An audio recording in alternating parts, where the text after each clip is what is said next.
Hi అండి. నేను మీ లత. అందరు బాగున్నారా? అందరు బాగుండాలని కోరుకుంటూ, ఏంటండి చూస్తున్నారు, అందరు బాగున్నారా అని చెప్తూ ప్లేట్లో ఏంటబ్బా అని చూస్తున్నారా? ఏం లేదండి, తెలంగాణ స్టైల్ చికెన్ కర్రీ చేశాను. అది మీకు చూపిద్దామని చెప్పి వీడియో తీశానండి. చూశారు కదా, చూస్తేనే నోరు ఊరిపోతుంది కదా. ఈ కర్రీని ఎలా చేసుకోవాలో చూసేద్దామా? అయితే వీడియోలోకి వెళ్ళిపోదాం, వచ్చేయండి. ముందుగా అయితే ఒక అర కేజీ చికెన్ తీసుకొని శుభ్రంగా కడిగేసి పక్కనైతే పెట్టుకోవాలండి.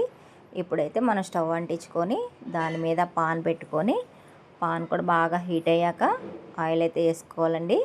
నేనైతే ముందుగా కొద్దిగా వేస్తానండి, ఎందుకంటే చికెన్లో మనం చికెన్ ఆయిల్ వేయగానే వాటర్ అనేది వస్తుంది కదా, వాటర్ అంతా ఎగిరాక మళ్ళీ కావాల్స్తే వేసుకోవచ్చు అని చెప్పి ముందైతే కొంచెం వేసాను. ఆయిల్ అయితే మనకి హీట్ అయిపోయింది.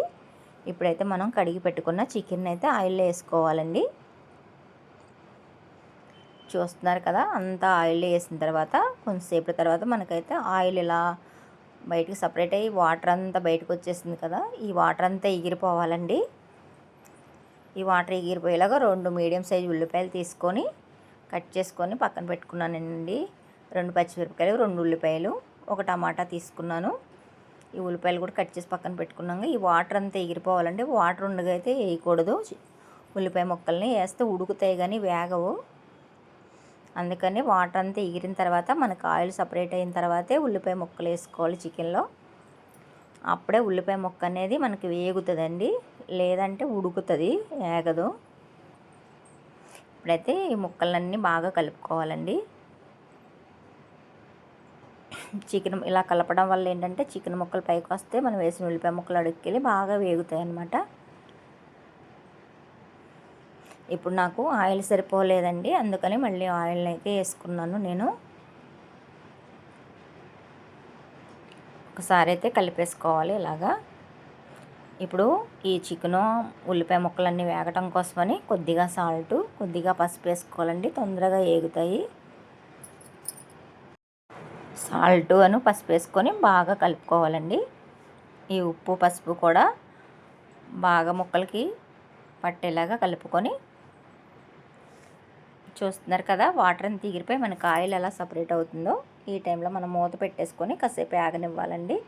చూసారా, ఆయిల్ అయితే ఎలా పైకి వచ్చేస్తుందో మనకి. ఈ టైంలో మనం ఫ్రెష్గా ఆడిపెట్టుకున్న అల్లం వెల్లుల్లి పేస్ట్ 1 స్పూన్ వేసుకున్నానండి నేను. ఇదంతా పచ్చివాసన పోయే వరకు వేపుకోవాలండి అల్లం వెల్లుల్లి పేస్టు. ఈ టైంలోనే 1 స్పూన్ ధనియాల పొడి కూడా వేసుకోవాలి.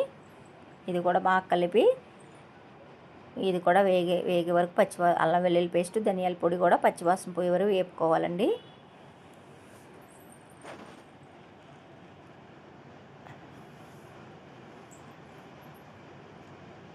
బాగా కలిపేసుకొని మూత అయితే పెట్టేసుకోవాలండి కొంతసేపు. ఇది వేగుతూ ఉంటుంది. ఈలోపు టమాటా కట్ చేసేసుకొని 1 టమాటా ముక్కలు కూడా ఇందులో వేసుకోవాలండి.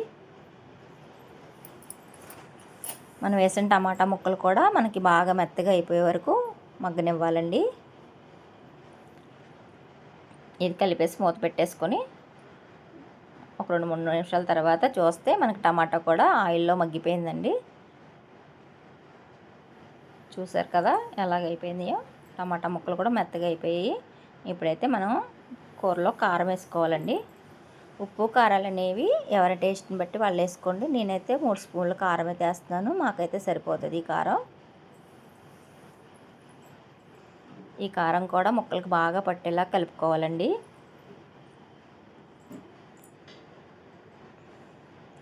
అలాగే బాగా వేపుకొని మూత అయితే పెట్టేసుకొని ఒక 5 నిమిషాలు మగ్గనివ్వాలండి. అలాగే ఒక 3 స్పూన్లు పెరుగు కూడా తీసుకొని, మనం 3 స్పూన్లు పెరుగు తీసుకున్నాం కదండి, దాన్ని అయితే క్రీమీగా చేసుకోవాలండి. క్రీమ్లాగా చేసుకొని ఈ చికెన్ కర్రీలో అయితే వేసుకోవాలి. వేసుకున్న తర్వాత బాగా కలుపుకోవాలండి. ప్రతి ముక్కకి పెరుగు బాగా పట్టేలా కలుపుకోవాలి. అప్పుడే ముక్క అనేది చాలా సాఫ్ట్గా ఉంటుందండి. చూసారు కదా, పెరుగు వేసిన తర్వాత చికెన్ అంతా అసలు ఎక్కడ పెరుగు కనపడకుండా ఎలా కలిసిపోయిందో. ఇప్పుడు ఒక 5 నిమిషాలు మూత పెట్టేసుకోవాలి. తర్వాత మూత తీసుకొని మనమైతే వాటర్ వేసుకోవాలండి ముక్క మునిగే వరకు. వాటర్ వేసి స్టవ్ అయితే హైలోనే పెట్టుకోవాలండి కొంతసేపు అయితే. ఒకసారి బాగా కలిపేసి హైలో పెట్టుకొని మూత పెట్టేసుకోవాలండి.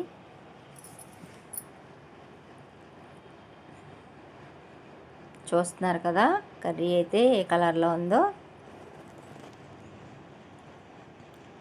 మనకి హైలో పెట్టినప్పుడు చూడండి, కొంచెంసేపు తర్వాత మూత తీసి చూస్తే మన కర్రీ అనేది ఆయిల్ అయితే పైకి వచ్చేసి ఎలా తయారయ్యిందో. ఇంకా వాటర్గానే ఉంది కదండి, ఈ వాటర్ అంతా కూడా ఎగిరిపోవాలి. ఇప్పుడే వాటర్ అంతా దగ్గర పడుతుందండి, ఈ వాటర్ అంతా ఎగిరిపోవాలి. కొంచెంసేపు అయితే ఉడకనివ్వాలండి చికెన్ని. మళ్ళీ మూత తీసి చూసినప్పటికీ మనకైతే వాటర్ అంతా ఎగిరిపోయి గ్రేవీ అనేది ఈ విధంగా వచ్చిందండి. చాలామందికి గ్రేవీ ఎలా ఉన్నప్పుడే ఇష్టపడతారు, స్టవ్ కట్టేసుకుంటారు. కాకపోతే మాకంటే కొంచెం గ్రేవీ ఇంత ఉండక్కర్లేదండి, కొంచెం దగ్గరికి ఉంటేనే తింటారు మా వాళ్ళు. అందుకని చెప్పి ఇంకా దగ్గరికి చేస్తున్నాను నేను. మన గ్రేవీ అనేది బాగా దగ్గరికి అయిపోయినప్పుడు ఇలాగా ఒక స్పూన్ గరం మసాలా పొడి, అలాగే కొద్దిగా వేయించిన జీలకర్ర పొడి వేసుకోవాలండి. వేసుకొని అయితే బాగా కలుపుకోవాలి.